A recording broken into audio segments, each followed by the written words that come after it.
what they did. What they wanted me to do was to rob the bank. This man was waiting for us. He wanted us to be there. Mommy? Liam! As a mom, your worst nightmare is something like this happening and you're with your children and you're helpless. If you have to kill someone, kill me. There's a man here, Daddy. I don't care how you do it, just do it. It's open. Take everything. What if one of them panics and triggers a bomb and I kill your family?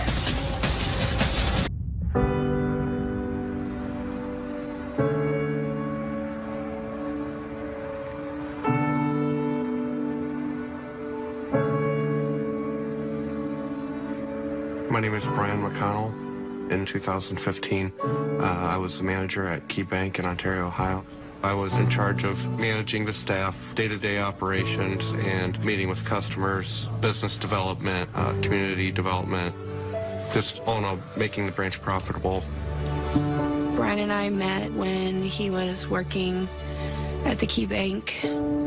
I was managing a restaurant in the same shopping center. He came over to the restaurant and would try to sign me up for online banking.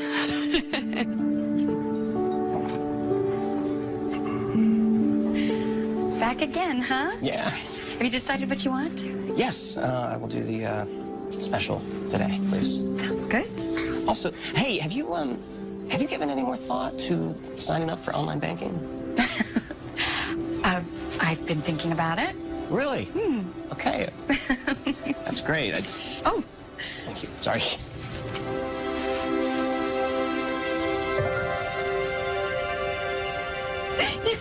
We'd only been dating about 6 weeks when I proposed to her. Katie, she was very energetic, full of life and happy. He was completely different from anybody else I had ever met. He had it all together, and he was just really sweet. We both wanted to start a family. In 2011, we had our son. And a couple years later, we had our daughter. And our house was full of life.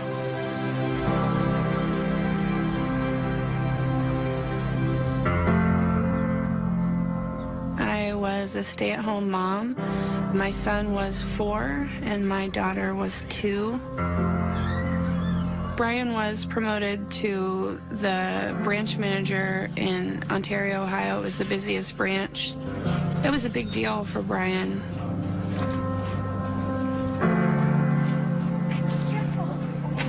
Let's go see Dad. Hi. Hi. Brought you lunch, Daddy. You did. Thank you very much. And thank you. How's it going today? Good. Good. A little busy, but it's all right. Oh, you look lovely. Thank you very much. Is everyone behaving? Yeah, you know. We have to go get Liam to a play date, and then Zoe's got ballet lessons, so it's a very busy day. Okay. Oh, and we clearly need to get going. Hey, Liam, Zoe, let's go. I love you. Love you. I love you too. Liam, bye. See you guys later. Let's go, Zoe, let's go. Yeah, we gotta go outside. She's so cute. That is because she looks like her mother. Hey, may the 4th be with you. May the 4th be with you, too. I was a part-time teller at Key Bank. For me, Brian wasn't just a good manager, he was a fellow Star Wars fan. I had a Yoda sticker on the back of my van at the time, and it said, "Do or do not, there is no try." And so we instantly clicked. I really liked my job, got a lot of gratification, really loved the customers, loved the team I had.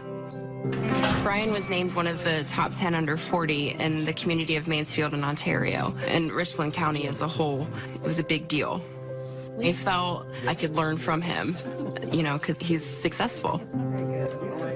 Back in 2015, we had policies for opening the branch. As a branch manager, I would typically go in first and unlock the door, clear the branch, shut off the alarm, check all the nooks and crannies and make sure that there was no one in there, and then set up an all-clear signal that people knew it was okay to come in. So I would be looking for Santa hanging on the window to know it was all clear. But they would keep it up until the bank opened, and then they would take it down. The main vault we had to open every morning to to get the drawers out and get the cash out and everything. The timed vault was inside the main vault, and the timed vault is the one that carried all of the cash. It was all of our reserves. Most banks have that on a timer so that if someone does come in and rob the bank, they're not going to wait around the 15 or 20 minutes for that timer to go off. They just leave with a small amount of cash and go. The timer's basically a robbery deterrent. Every teller goes through robbery training. The main message the bank gave the tellers was to be safe and don't worry about the money. Your life is more important. We don't want anybody to be a hero and try to save the money because it is insured and they don't want people to get hurt. On November 5th, 2015, I got up extra early, went to a board meeting at 7 o'clock in the morning. That was an exceptionally busy day where I had a lot going on. I had some stuff to do in the evening also. Thank you. Thank you. See you later.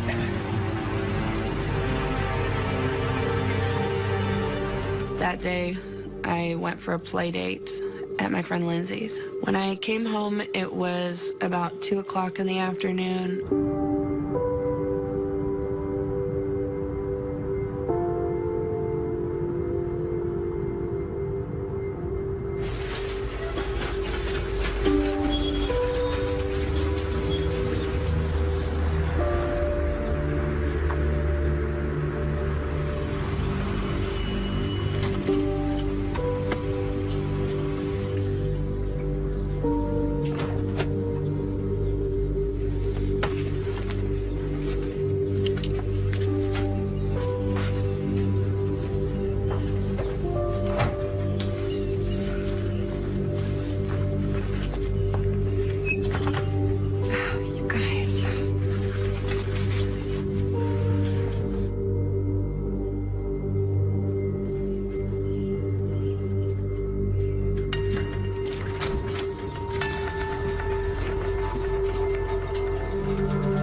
I walked in, I noticed that it smelled like cigarette smoke a little bit, but my mom had been there a few days earlier and I thought maybe she had smoked in the house. I didn't think that much of it.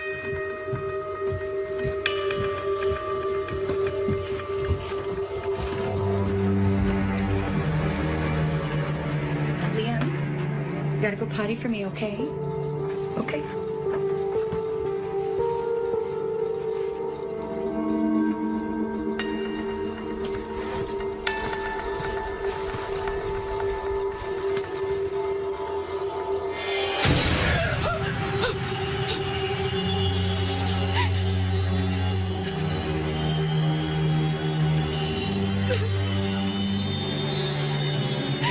I couldn't even comprehend what was happening. I was thinking I live in Galion, Ohio. Like, this is like from a movie. Like, it just, you can't put into words what it really feels like because it was terror.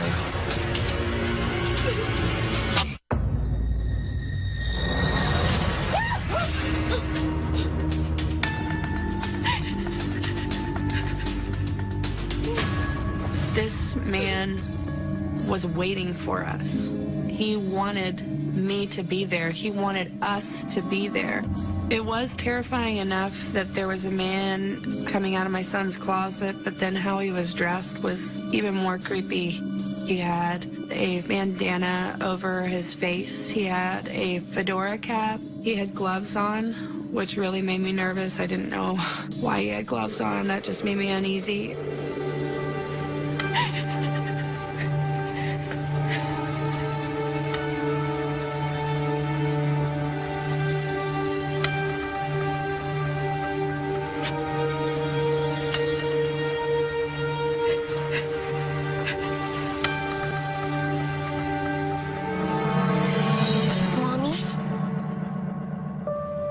Liam!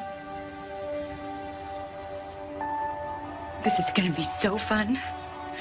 We're gonna play a game. And when it's over, you're gonna get a prize, okay? Okay. You want us to go downstairs? Can I please get my daughter first? Okay.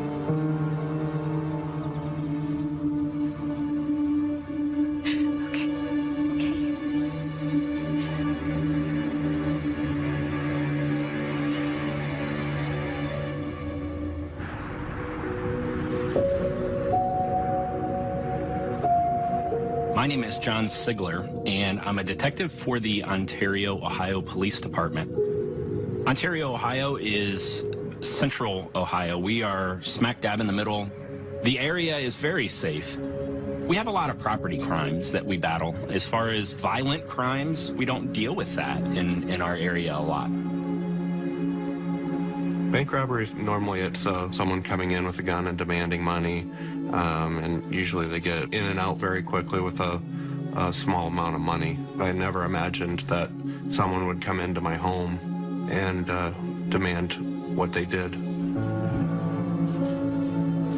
Had a few back-to-back meetings that day. I didn't even get back to the branch until around noon. It was one of those busy days where I had a lot going on. I never took a lunch or anything. I had no idea anything was going on at home.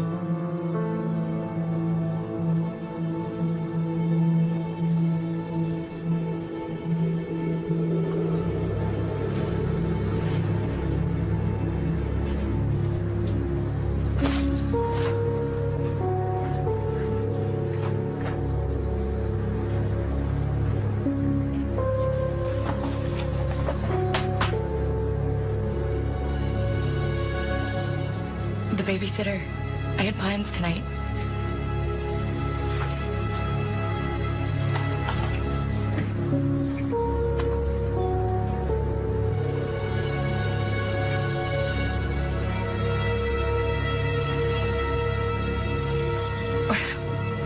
What do you want me to say?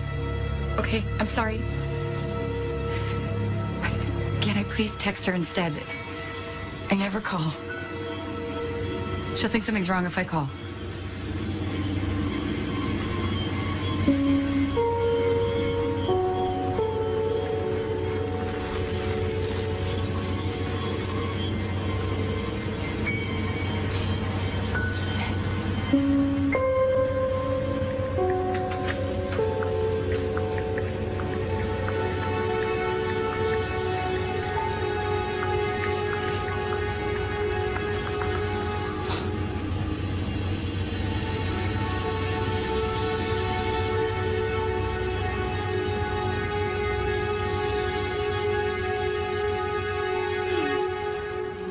Okay, there. I did it. It's okay.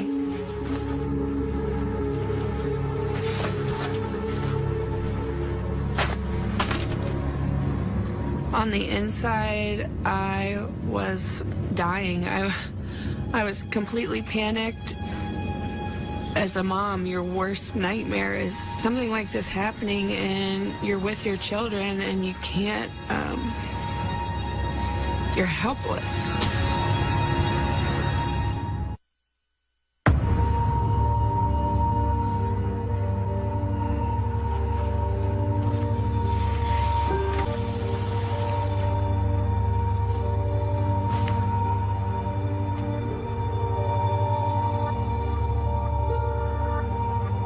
Please put on a show for the kids. They're just little.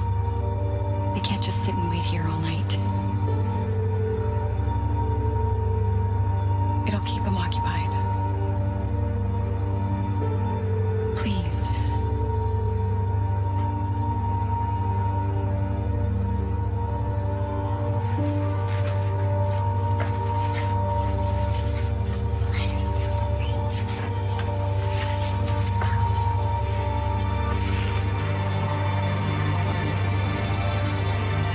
He would not speak to me, but handed me a card. I think he was trying to not engage with me, but I just kept trying to engage with him. I wanted him to talk to me. I wanted to know what was going on. I wanted to try to make him see me as a mother, as a person.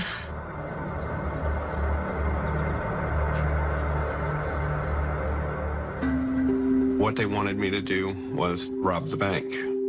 I always thought that there was a good chance that someone would come in and rob the bank.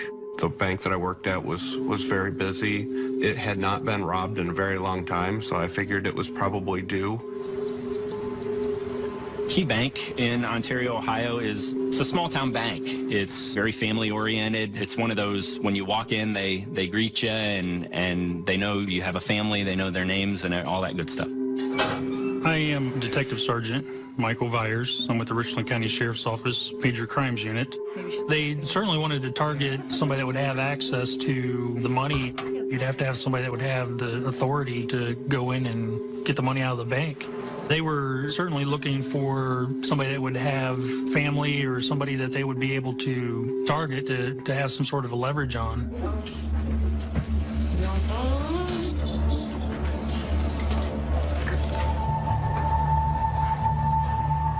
All I was thinking was, let's just call him right now. Let's get him home, you know.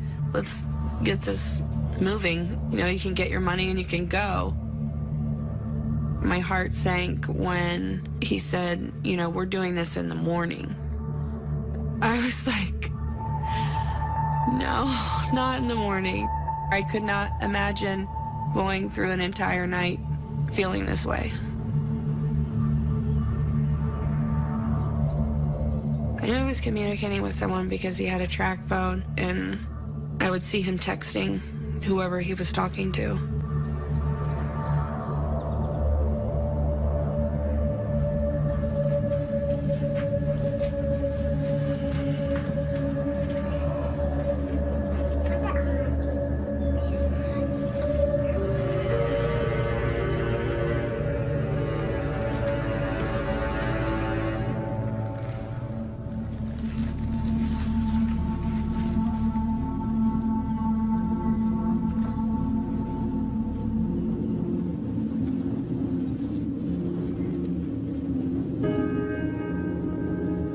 You're watching all these people from the bank? You're watching Shannon? One of the names was Shannon Stamper. She was a teller that I was friends with. A robber used my name to scare my boss into robbing the bank. I was working about 20 hours a week. I get up and go to work and come home, and that happened that day. Nothing extraordinary or out of the ordinary happened that day. I spent as much time as I could with my 3 kids and my husband, and my kids were 5, 3, and 1, and it was a very busy time for us. Are they being hostage too?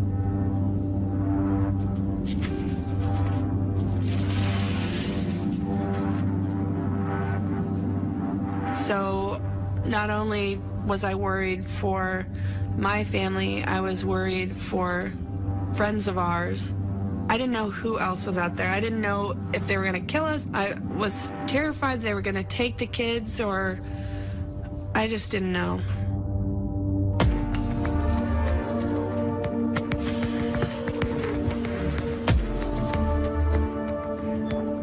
I was just trying to keep things as normal as possible for the children. So I asked him again if I could put on the television. I said it would be easier for him too, because I said the kids they're not going to sit here. It's not going to happen. And he said yes.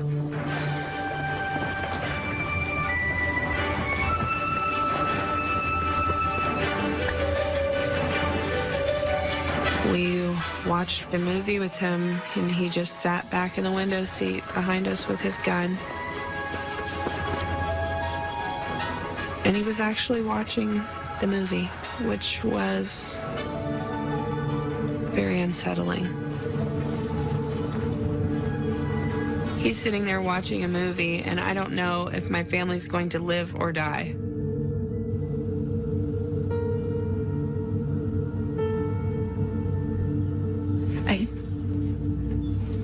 I still need to call my mom and cancel tonight. My plans for the evening was to go to a jewelry party with my mom. I was a stay-at-home mom, so anything I was doing to get out of the house. Like going to a jewelry party was a big deal. It was a big night out. So, you know, my mom was really looking forward to me coming over.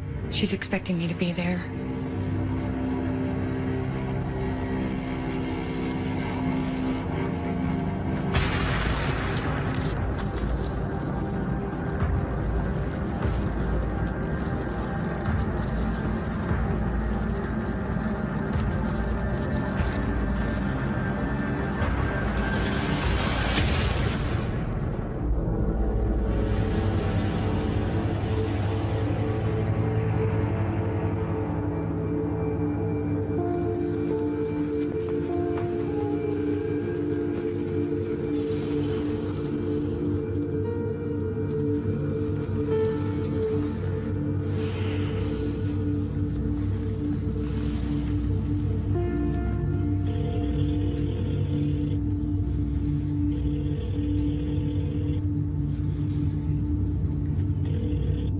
Mom! I'm so sorry. I have to cancel tonight. I know. I know. Me too. This sitter fell through. I know. Next time. I love you. We will. Bye, Mom. You just want to say, you know, there's someone here that is threatening to kill your family and you have no idea it's happening. I said, you know, I love you, Mommy. And I didn't know if it was going to be the last time that I talked to her.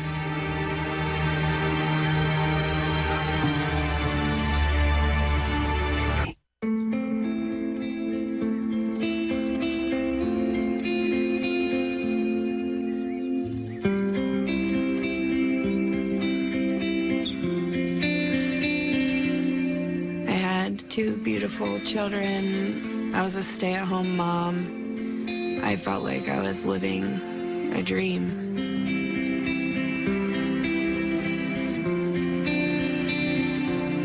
Then it was changed instantly. I was alone with the hostage taker from 2 p.m. to 9 p.m. Brian left that morning probably about 7:30, and he would usually be home at least by 6 or 6:30. That night, he had a city council meeting. The not knowing what was going to happen next was terrifying.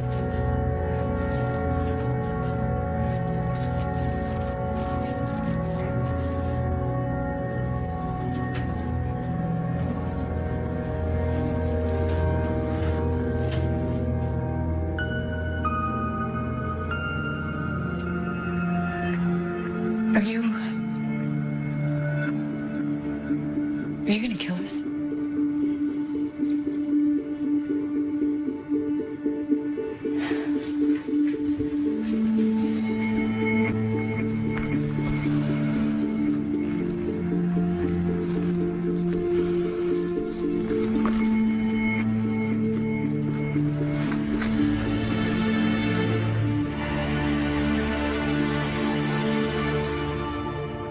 I've been a detective at the sheriff's office for a couple years. I enjoy solving puzzles, essentially, when it relates to finding out the whodunit, finding out what happened, how things happened, why they happened. This is kind of a bizarre case. I mean, the events and the circumstances throughout the entire process were just very unreal and made it very intriguing that, you know, somebody was even trying to pull off a caper like this.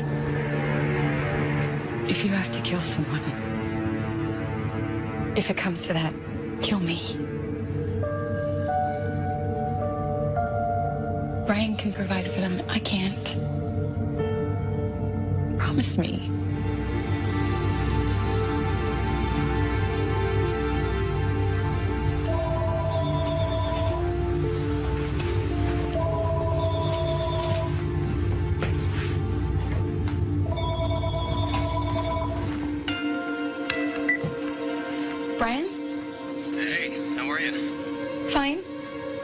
are you right now?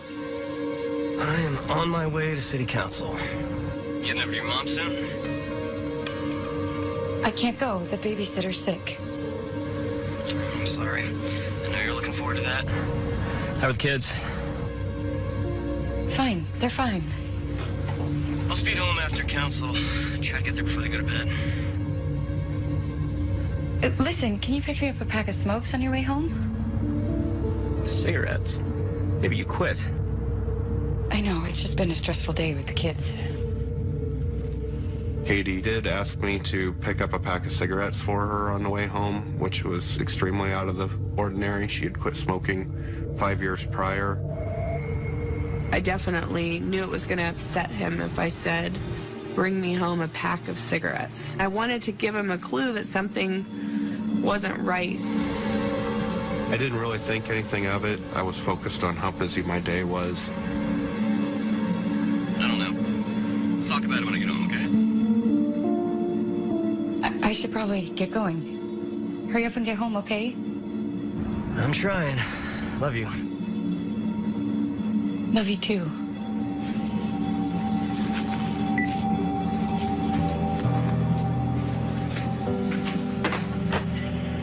I had no idea that anything was going on. I don't want it. Oh, you have to have a couple bites. I don't want it. How about some water? You want some water? I was always thinking of a way to get his DNA, anything that I thought maybe the police could use. Here you go, baby. I finally did get him to drink something. He had a glass of water.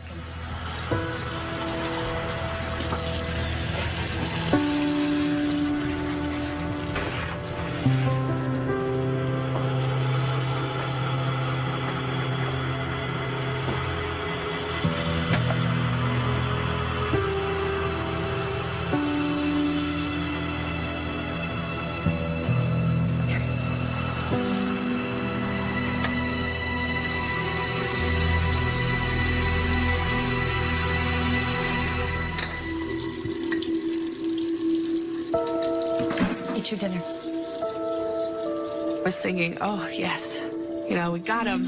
But then he immediately washed it himself afterwards.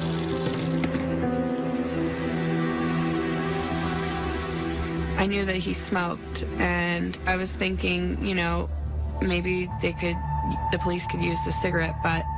Hey, you think we can go outside for a smoke?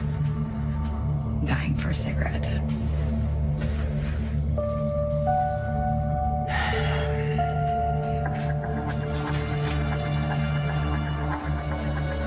All right, you finish up, okay? Yeah? You good? You look after your little sister. I'll be right back. See you in a second.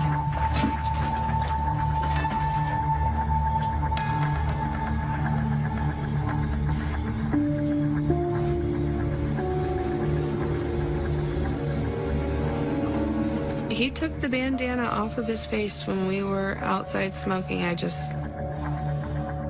couldn't believe it. It was dark, but I could still see his face. He was a good-looking kid. He seemed young.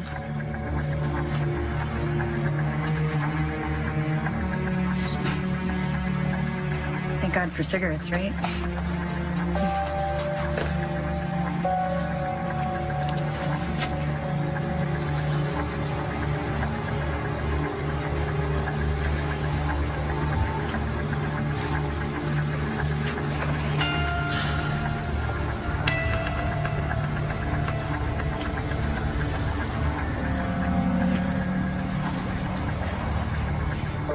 You a Christian?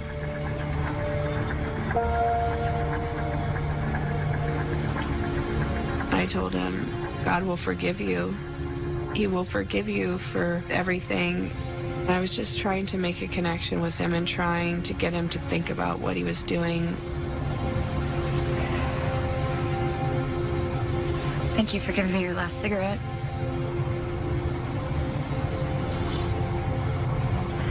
Seriously, these are all the smokes you brought? What kind of bad guy are you?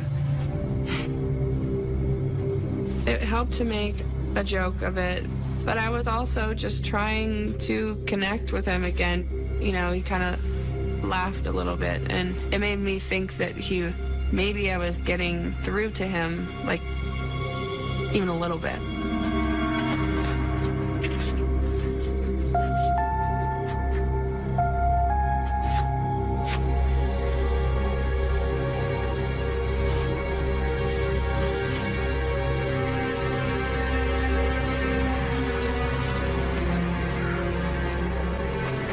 When we were done smoking, he took the cigarettes with him.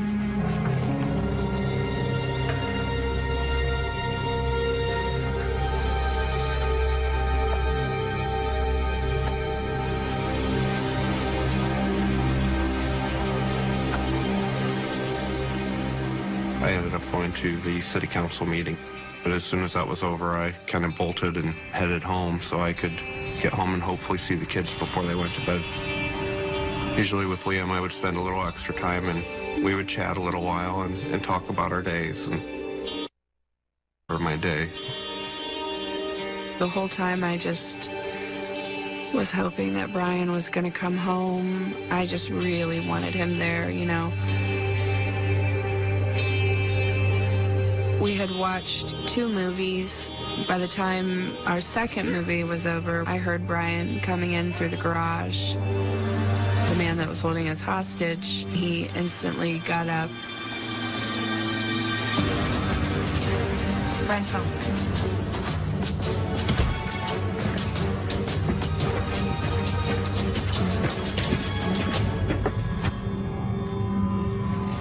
There's a man here, Daddy.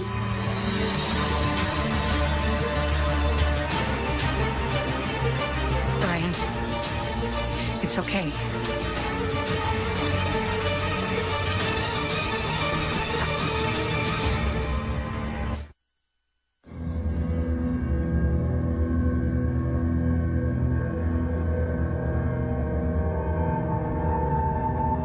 Liam walked up to me and said, somebody's here.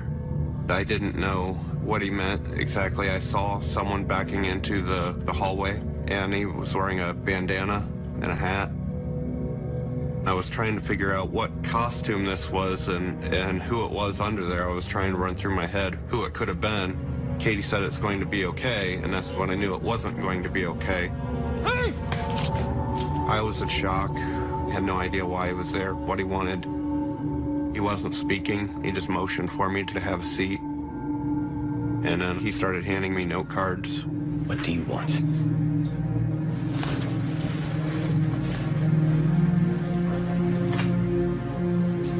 What's this?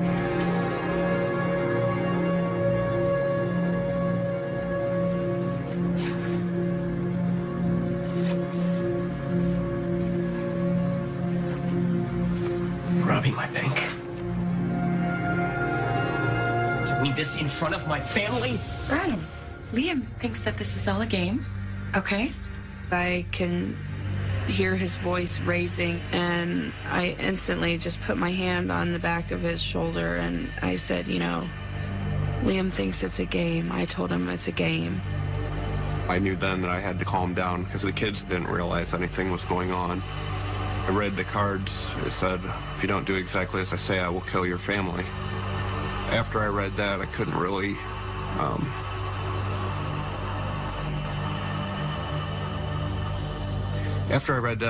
comprehend anything else that the cards said.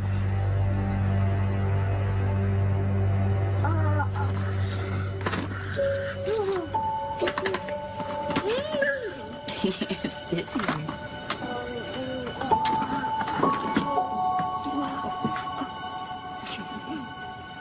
I tried to separate the kids and Katie from him, so I asked if they could go into the front room.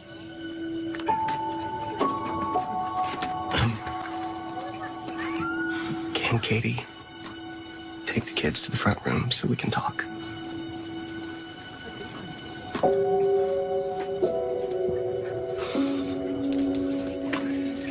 Okay, come on, girlfriend. Ooh, you're getting so big. Come on, Liam. Come on, baby. We'll come back, I promise.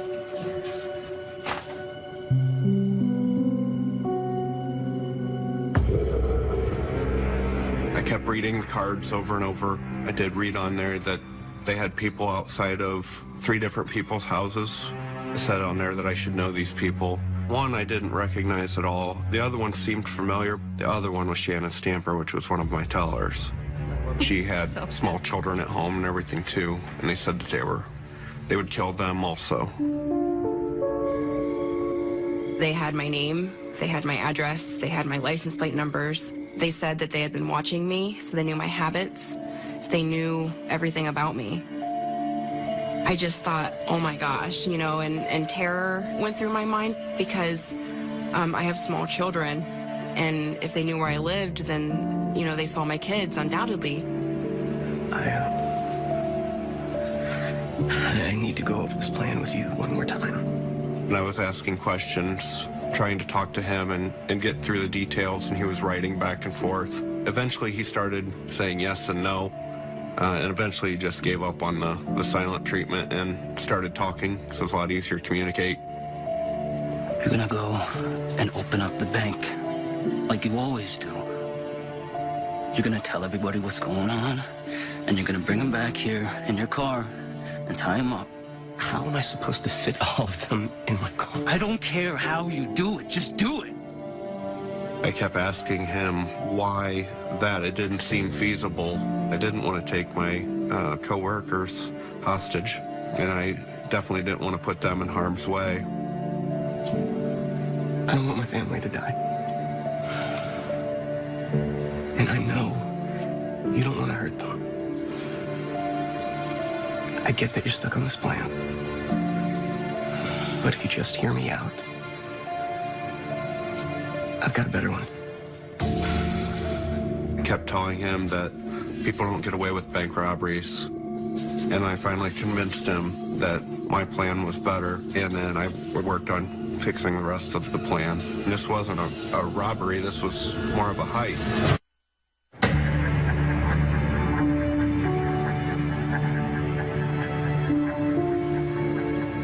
I kept talking to him about, you know, the unknowns of having these other people. I just kept saying, if there's a way for me to get into the vault early, I could go in and get everything open before anybody else gets there. Let me go in early and do the robbery alone. I wouldn't have to risk anyone else. Please.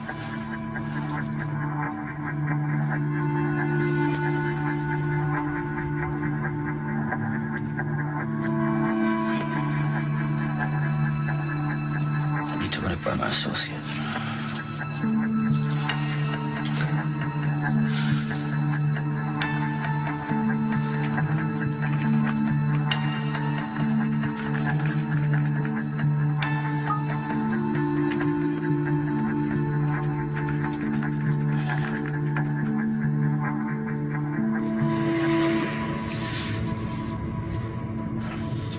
You want to stick to the original plan?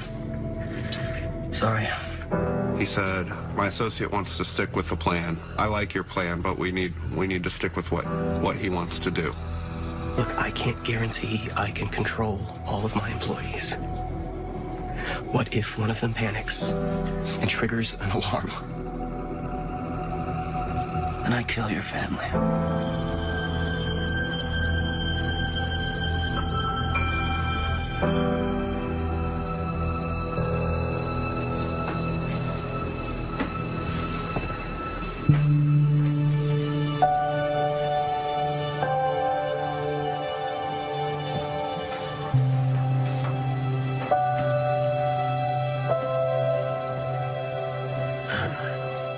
It's getting kind of late for the kids. Is it okay if we put them up to bed? Everything will be a lot more relaxed if they can go to sleep.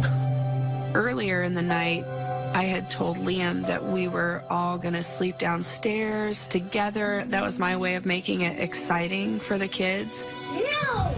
You said we can camp out and sleep downstairs tonight. Honey, I know what I said, but it's... I want to sleep downstairs in the living room. Liam. No! I'm not going! I want to go to bed. Hey. Liam, hey. Liam, buddy, I need you to listen to me right now. I want to go to bed. I want to go to bed. Hey. Look, you know what? Maybe Katie ought to stay up there with them tonight. It would really help calm him down. Come on, get him out of here. Hey, Liam, did you hear that? Did you hear that? Hey, sit up for me. Sit up for me. Guess what? Mommy is gonna sleep up in your room with you tonight. You're gonna have a really special camp out up there, okay? Can I have a story? You know what? Mommy will read you 2 stories. Okay? Okay. Okay. Come on, buddy. Let's go to bed. Good night. Leave the door open. I'm gonna check on them every 30 minutes, so do not try anything. Come on, sweetie. Good night. Good night. And I told Liam that it would be a very special night that Mommy would go up and sleep with him. That was a vision that kept going through my mind all night, thinking that might be the last time I ever see her.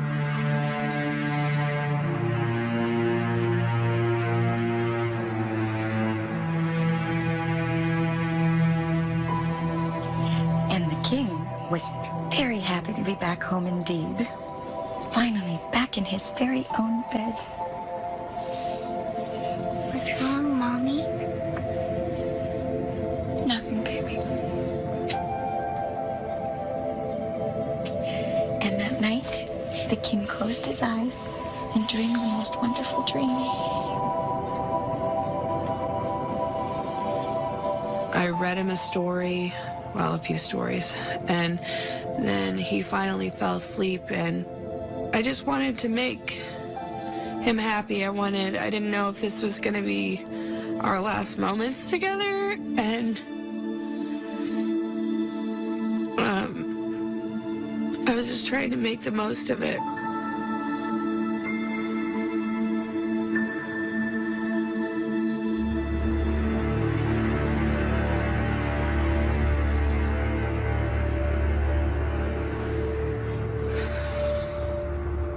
You're not gonna get away with it. You know that, right? Bank robbers always get caught.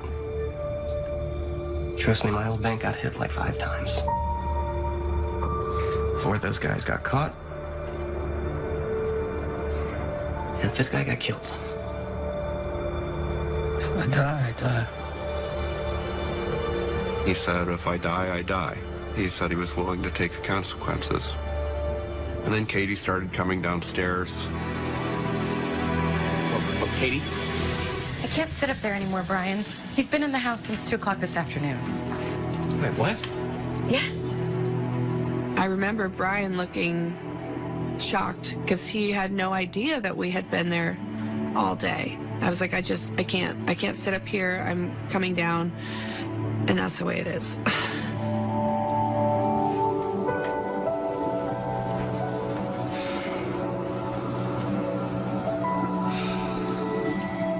I was watching to see how he handled the gun. He kept setting it next to him, but not far away from him. And I kept thinking, you know, could I rush him? What kinds of things could I do? I again pleaded with him to consider my plan. I know how I can pull it off by myself.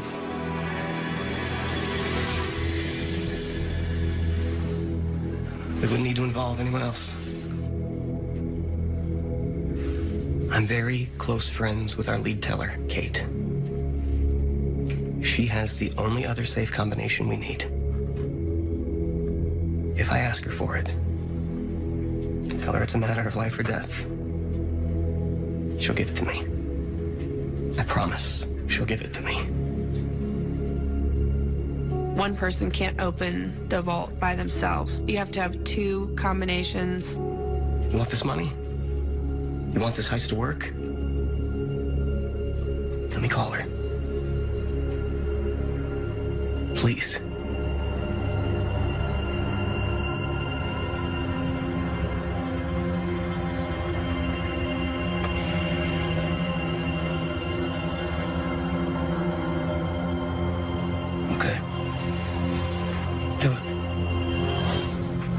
Must have been around 4 o'clock or so in the morning where I convinced him that my plan was better, and he agreed to let me call the lead teller and try to get the combinations from her.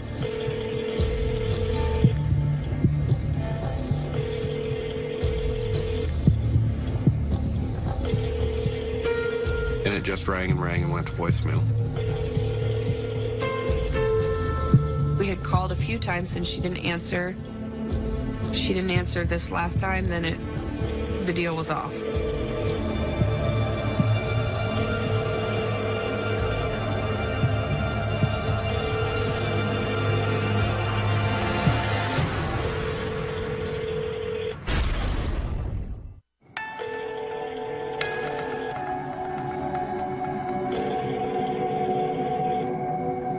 At that point, I started to panic, thinking we're going to have to do a different plan, and she's going to see all these missed calls. What is she going to think? But then I called the next time, and she actually did pick up.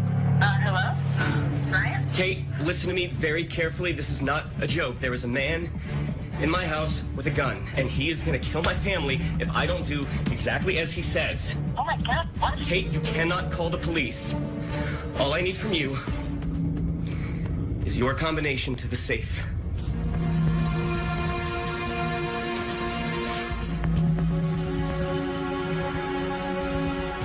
Okay. Thank you. He was very calm, but I'm sure she was just panicked. When I got off the phone, I told him I had the combinations. He said to go ahead and go.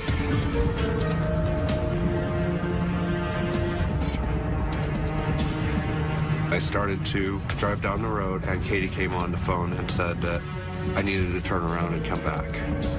Brian, you gotta come back. Well, what? Why? I'm already halfway there. He said you gotta come back. His associate said you can't leave the house yet. Please, just do it. Okay? Okay. Okay.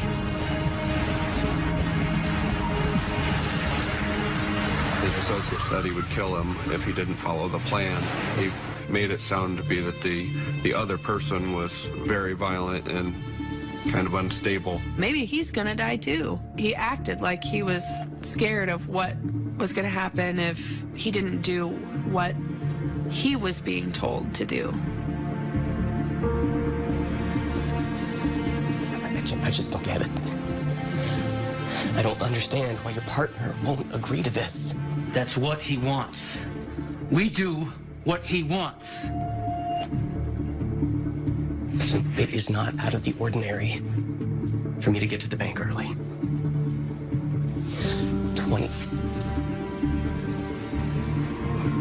20 minutes is not going to raise any suspicion. I would be in and out of there before anybody would see me. And your guy would never have to know.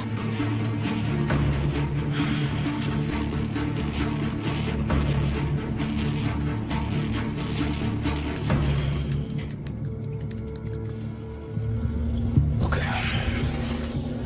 You go in early, but you stay on speakerphone with me the whole time. Understood? Understood. Thank you. I know Brian was nervous because there's one part of the road that the call always dropped every single time. If they lost communication, if he didn't call back within 10 seconds, then he was going to kill us.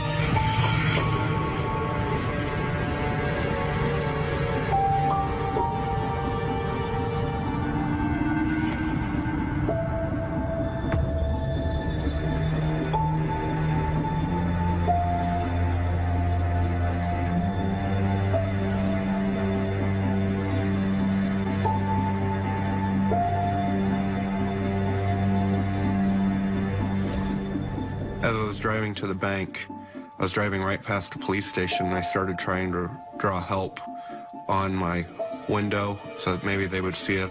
Then I realized, well, maybe they're watching me, and maybe I shouldn't do that. And they said that there was enough people to be at 3 different people's houses. One was Shanna Stamper, one of my tellers.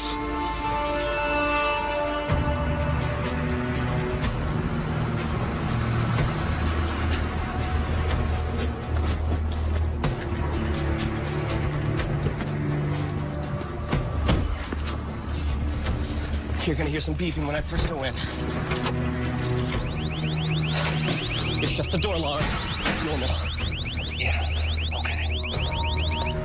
I wanted to make sure that he knew everything that was going on so he didn't get spooked or anything. I didn't want him to hurt my family.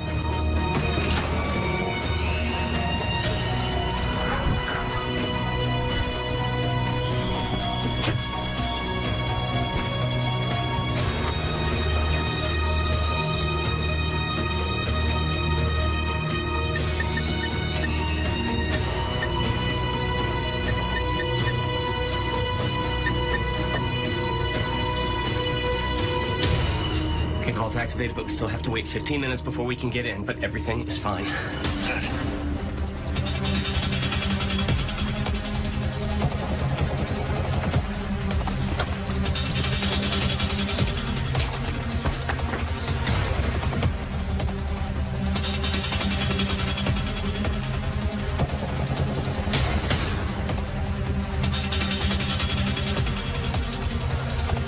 I wrote on a dry erase board in front of the vault, they have my family, they're making me do this. I took signs and tried to show to each camera what was happening. I was extremely nervous, just wanting to make sure nothing went wrong.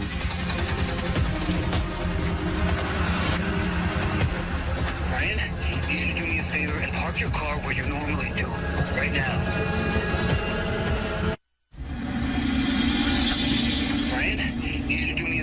Park your car where you normally do, right now. They said they had all these other associates at other people's places and stuff, but that was when I realized that they were actually watching me. And I said, yeah, I just parked there because it was the fastest way in, and that's where I would park if I was here early, so no problem. That day on Friday, I had to open. I woke up about 5:30 and started getting myself ready, started getting the kids out of bed. In the morning, it's quite the struggle for me because I have 3 little ones, and so I'm changing diapers, and I'm trying to get them fed, and I'm trying to get them out the door and get them dressed and make sure that homework's ready. And I had done that morning and enough time to make it early to work. I had enough time to go to McDonald's and get an iced coffee. When I drove past, I saw Brian's car in front of the bank and was like, that's weird. Normally, he doesn't park there. The employees usually parked along the bushes. I was thinking he probably just had to grab some paperwork and was, going to come back out and then park where he's supposed to park. Never in my wildest dreams did I think that the bank was being robbed.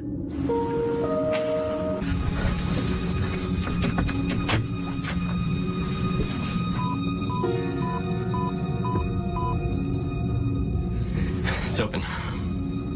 Take everything. I debated on taking the bait money. Bait money's just marked money that could be tracked, but I did.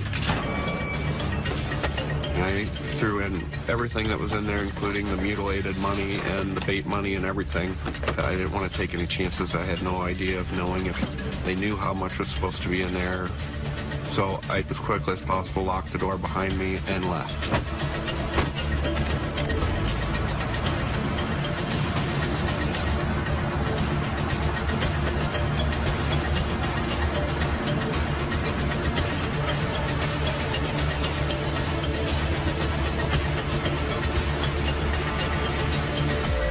I saw Brian leaving and I waited. I waited for him to come back because I thought that's what he was going to do. I think that he is probably going to the gas station to get something to drink and he would be right back.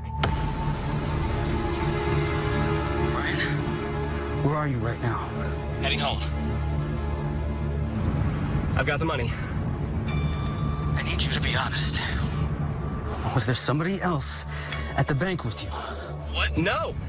No, nobody was there, I swear. There is now. That's not good. Look, nobody saw me. I promise.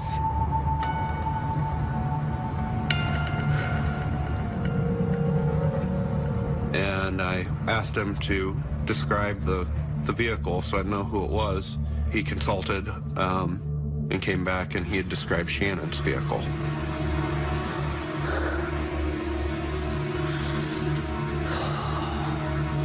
Go get the kids, take them to the basement.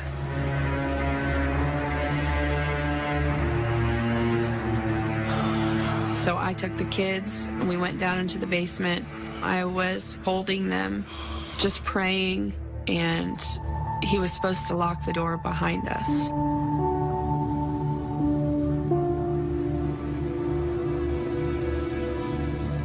No one had come to the bank, and I'm freaking out. It's Friday, we're gonna be busy, we have to get the bank open.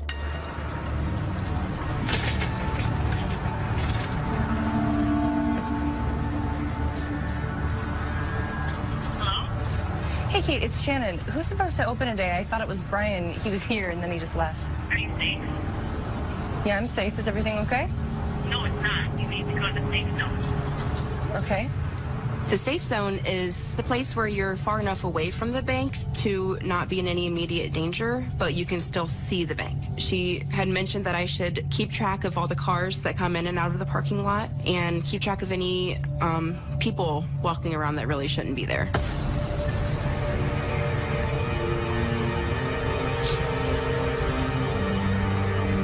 I drove home with the assumption I was going to die.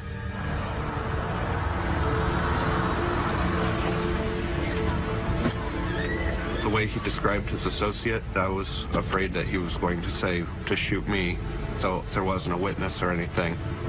And I just wanted to make sure my kids were as far out of the way as possible, and my wife, I didn't want them to be hurt.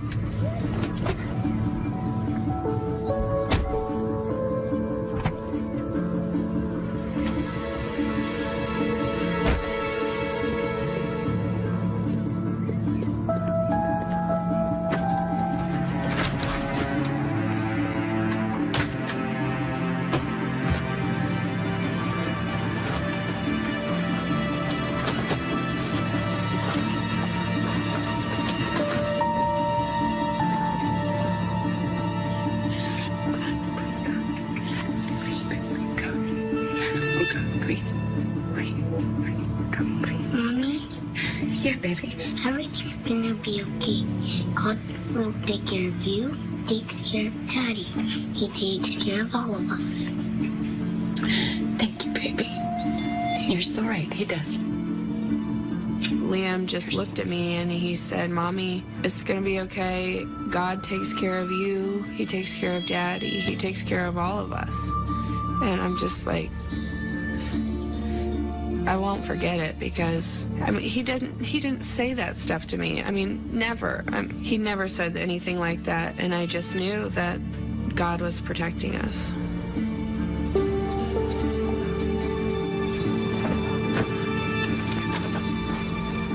Just stand there, help me.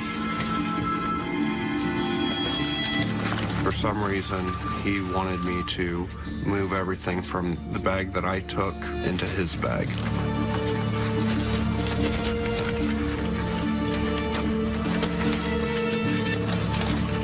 He set the gun down next to him. He had done that several times through the night, but it was never more than a few inches away from him. And this time it was about 6 inches away from him.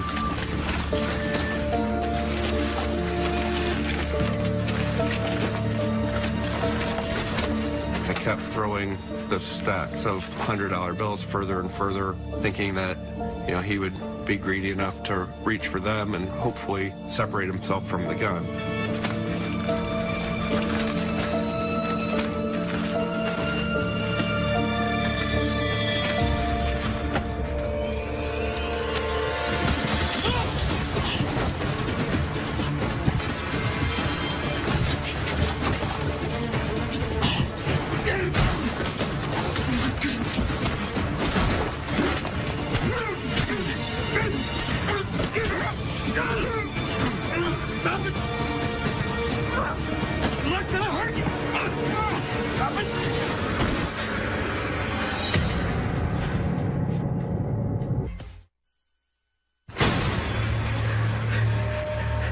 I'm not gonna hurt you, all right? I just want you to go. I want you to leave my family alone. Take the money and get out! Okay. Just don't shoot me, man, okay? He was clearly very scared. When I had that gun on him, you know, I was thinking I could shoot him and end this. But I had no idea of who's outside with what weapons, how many people, who's outside of the other families' homes. Plus, I didn't want my son coming up and seeing someone bleeding. So in that second, I just decided not to shoot him. Put your mask back on. I don't want to see your face.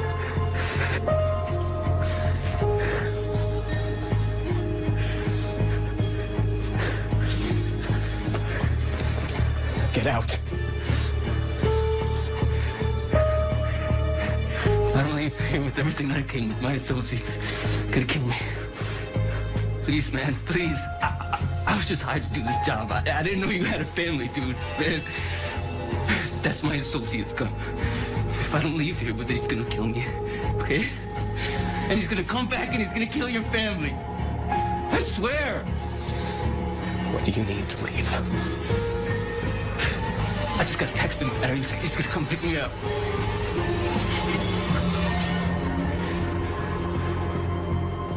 Let's get this over with. I just wanted to get him out. I wanted him out of the house as quickly as possible. So I told him to text him. We were watching for the guy to come. What about the gun? What about it? I'm not gonna hand you a loaded gun so you can just turn around and shoot me with it. What if you just took the clip out and put the gun at the bottom of my bag, okay? I'll put the clip in my pocket. It won't even be loaded. Please. He'll come back and he'll kill your family. He'll kill everyone. He'll come back and he'll kill everyone.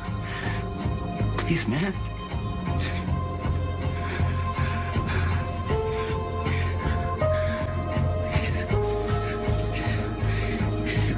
He's here. Come on. Please.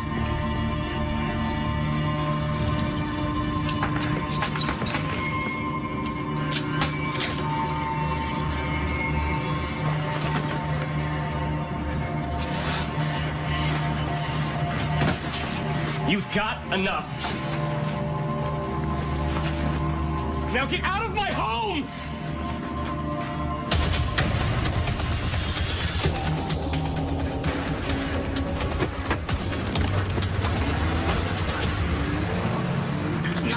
What is your emergency? Somebody just robbed me. They took my kids hostage. They're heading west on Millsboro West Road. They took. Okay. They took your kids. I got my kids back, but they're leaving. They robbed the bank. They were here all day. Okay. Send someone after them as soon as possible. Okay. They're heading for it.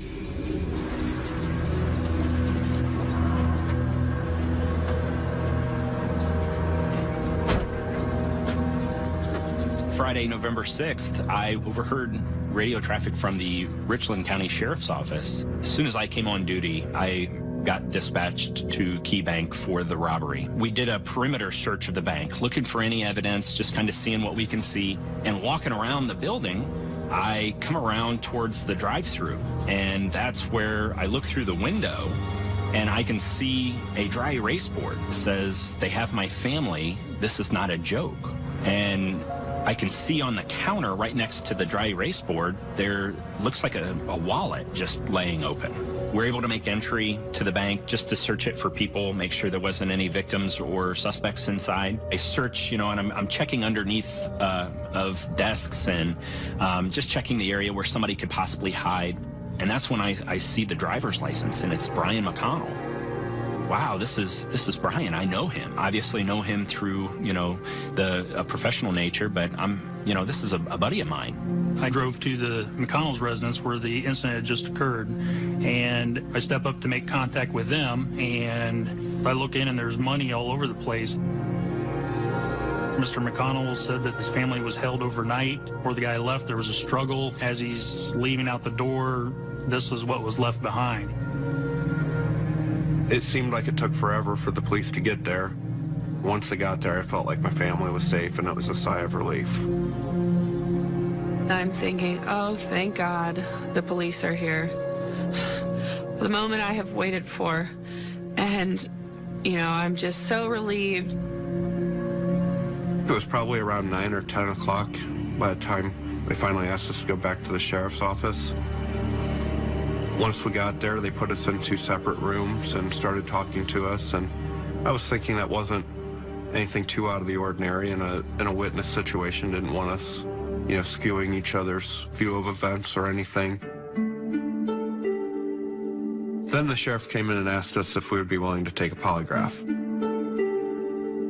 And that's when I realized I think that we might have something to do with this. And he said it was just to rule us out as suspects, but until that point, it never even dawned on me that anyone would even think I had anything to do with this. I remember being so nervous. I had the worst panic attacks knowing that we had to take polygraphs because in my mind, even though I didn't do anything wrong, it's so nerve-wracking that you're like, oh my gosh. When I received the results of that, they said that there was no deception detected. A couple weeks later, the FBI sent a sketch artist from Quantico. They said that it took so long because they wanted to have the best come and do it. I didn't know what to expect, but he brought a book and showed us different features, and would say these eyes look like this or his nose looked like this. And when the sketch was done, I thought it really looked a lot like him. There was a reward for up to $25,000 for information. Somebody called in and they said, I know who committed this robbery and held that family hostage. He told us the guy's name was Taylor Chrisman. Part of our looking into him included just generally checking him out on social media, seeing what he's all about there. And on his Facebook, there was a picture on there. It looked like a drawing, hand-sketched type thing of a guy in a fedora with 2 guns, almost exactly, described from the victims as the guy that held them hostage. Taylor was a local guy, and this kid, along with the help of Chris Hill, committed this robbery. Chris Hill was a customer at the bank. I had helped him several times before. I always said hi to him. Hey, Chris. How's it going? Can't complain. Still on regular ID yet, Mr. Passport? Never know when I gotta travel. Oh, that sounds nice. Yeah. Don't worry, young. Right. I'll see you later. See you.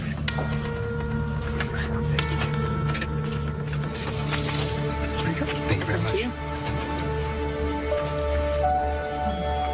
He was just a young kid, and we always joked with him. And he would come in often. He never had his ID, but he always had his passport. He was a good customer. He was a good kid, and so it was shocking. It was absolutely shocking when we found out that he was behind this. We got permission to attach a GPS or a tracking device onto the car that was a suspect car. It was the next day. One of the detectives said, hey, we have movement. It looks like 2 people's getting into the car. Police stopped the car and arrested them, put them in their cruisers.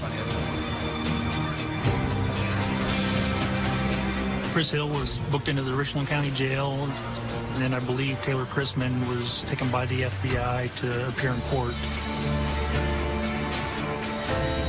The next day, my chief calls me and tells me that there's a lady here with $130,000.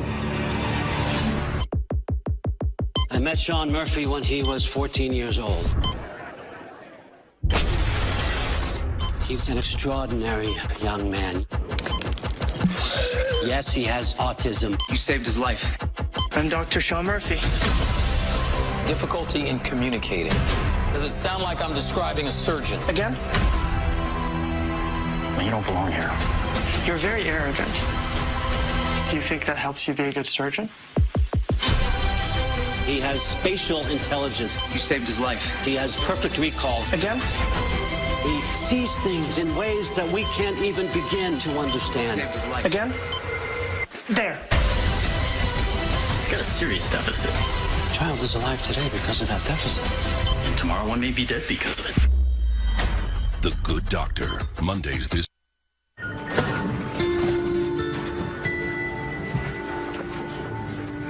Hi. How can I help you? This is the stolen money from the Key Bank robbery. So there you go. Ma'am, I'm going to have to ask you to stop right there. Let's have a little chat. Sarah Garrett was a probation officer in a neighboring county. She apparently was involved romantically somewhat with Chris Hill. She told the officer she was given this money by Chris Hill, and she mentioned Taylor's name also, but when she came into us, she was the good guy. You know, I'm here, and I've got the evidence. Here you go. You're welcome. We later found out that she was a lot more involved than she let on to be. She had actually ran information to identify Brian McConnell. She had checked him on the statewide computer system because she had access to it. And she was able to pass this information on to Chris so that they could orchestrate this plot against the McConnell family. In the courtroom, the defense attorney described it as a midlife crisis that led to Sarah Garrett getting involved with Chris Hill and committing these acts. And when I gave my victim impact statement, I said, "Your midlife crisis destroyed my life."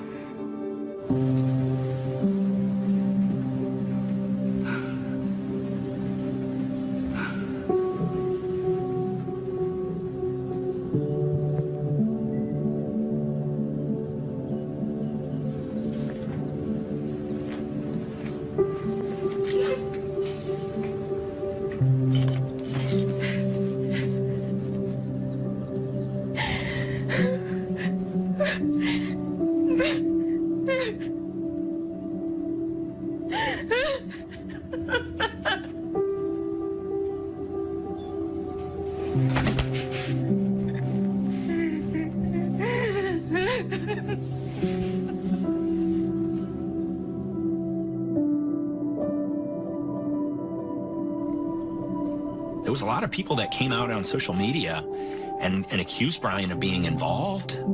At the sentencing hearing, Brian had a chance to describe, you know, this event and how he processed the idea of giving back that gun. And there was a lot of people that, for whatever reason, didn't like that. I mean, it's easy to look at a scenario and say, oh, it couldn't have happened that way. But this really happened that way. And for him to have to see all of this, that took a toll on him. It's easy to say, well, just don't look at it, which was definitely something that I encouraged him. I said, stay off of social media, man. Don't look at this stuff. People said horrible things about me and my wife, saying that we had something to do with this. And even after the guys were caught, they're sentenced, there's still people that go out on news sites and everything and still say those things. And it's just horrible that someone would kick someone while they're down. Everyone likes to have an opinion, but you have no right to judge him or his actions when it comes to protecting his family. Even my own husband was saying, well, if that was me, if we were in that situation, I would have, done things completely different. I said, calm down, He-Man. You don't know what you would do. Until you're in it and your family's lives depend on it, you don't know what you're going to do. Your family's what's important. Brian handling it the way that he did and giving the gun back seemed crazy to other people, but we had been with this kid all night, and we knew if he was going to shoot us, then he would have done it. They pled guilty to their charges. Taylor, who had been inside the house, he received 37 years in a federal prison. Chris Hill received 25 years. Sarah Garrett received about 2.5 years in federal prison. I think that 37 years isn't long enough because the McConnell family is going to remember this for longer than 37 years. Brian was my hero because he did what he had to do not only to protect his family, but to protect mine as well. And I am forever grateful. I ended up leaving my career there and going on elsewhere. Now I'm a financial advisor, and I don't think that I would be the target if something like this were to happen again.